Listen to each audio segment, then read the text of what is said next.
Sky News US analyst Michael Weir says despite Maine being one of the smaller US states, today's decision could expose problems with former President Donald Trump's election ambitions.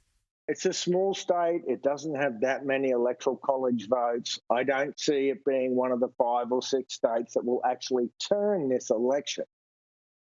But it's the danger of the symbolism and how that may ripple out and how that may energize pro-Trump supporters and anti-Trump activists. So there are broader ramifications. And like I said, you can easily peg this as a partisan decision by a Democratic Secretary of State. But what it does is it, for the second time in about a week or less, it has brought to the fore that there are serious legal issues hanging over and threatening to drown former President Trump's nomination, even for the GOP primary, let alone the general election. Joining me now live for more on this is National Affairs columnist at the National Review, John Fund. John, thank you for joining us. Explain what this decision actually means. Well, it doesn't mean that this is the second state in which Donald Trump will not appear on the primary ballot. The Colorado court, which ruled last week, ruled in such a way that if there had been an appeal to their ruling, Trump would stay on the ballot. That happened today. So now Maine is saying he can't be on Maine's ballot. If that were the case, I think that it would not necessarily affect the primary results, because I doubt that most states would follow Maine. Michigan, which has a Democratic Supreme Court, ruled Trump could stay on the ballot today. What it would mean, though, is it would mean a psychological blow to the Trump campaign that all of these attempts are being made to discredit him and to rule his candidacy invalid. It creates the perception that there is a permanent cloud over Trump's legitimacy. So how much of this then can be attributed to a more political motive by Maine? Well, let's listen to Congressman Jared Golden, who's the Democratic congressman from Maine. He voted to impeach President Trump in 2020, and he is very much anti-Trump. And he says this is an illegitimate decision. And it's illegitimate for the following reasons.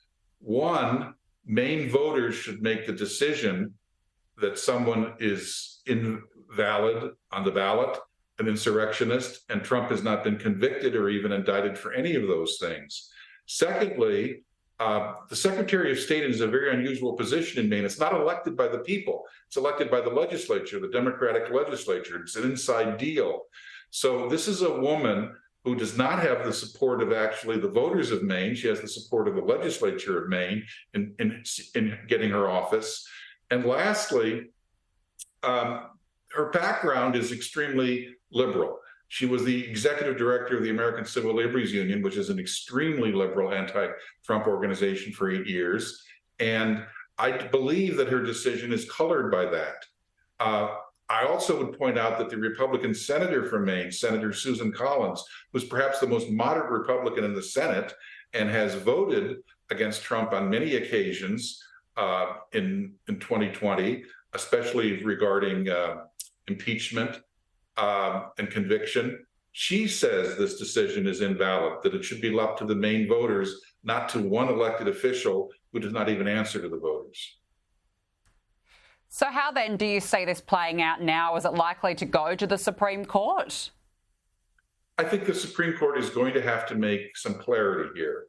And they don't want to. This is not a hot potato they want tossed into their laps. But I think that they're going to rule that in the absence of Donald Trump being indicted for insurrectionary activity on January 6, 2021, and in the absence of a conviction, he has not been proven to be an insurrectionist. And as a result, he should stay on the ballot, and that decision should rest with the voters, both in the primaries and should he win the Republican nomination in the general election.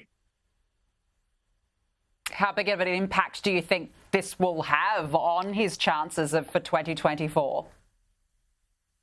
Well, so far, these indictments, some are serious, some are less serious, have had the effect among the Republican primary base of turning Trump into something like a martyr.